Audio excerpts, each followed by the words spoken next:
దేశంలో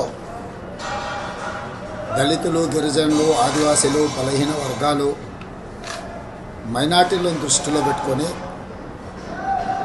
ఆనాడు డాక్టర్ బాబాసాహెబ్ అంబేద్కర్ గారు ఒక గొప్ప రాజ్యాంగాన్ని మనకు అందించడం జరిగింది.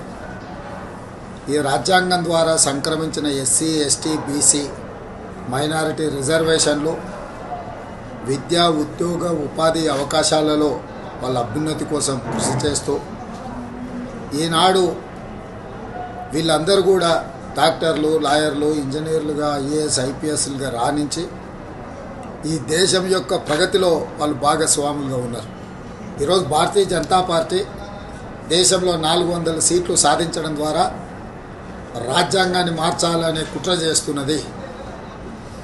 ఒకవేళ అధికారంలోకి వస్తే ఎస్సీ, ఎస్టీ, బీసీ, మైనారిటీల రిజర్వేషన్లు రద్దు చేసి రిజర్వేషన్ల రహిత సమాజంగా ఈ దేశాన్ని మార్చాలనే ప్రయత్నం చేస్తుంది. అందుకే 4 కోట్ల తెలంగాణ ప్రజలకు నేను విజ్ఞప్తి చేస్తున్నా.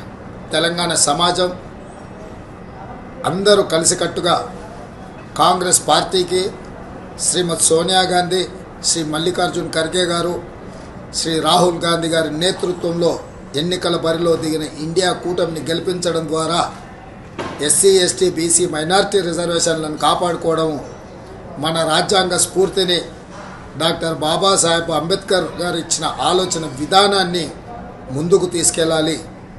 కాబట్టి మిత్రులారా, మీరందరూ కూడా కాంగ్రెస్ పార్టీకి అండగా నిలబడి 13 తారీఖు నాడు జరగబోయే ఎన్నికలలో కాంగ్రెస్ అభ్యర్థులను గెలిపించాల్సిందిగా మీ అందరికీ నేను విజ్ఞప్తి చేస్తున్నా.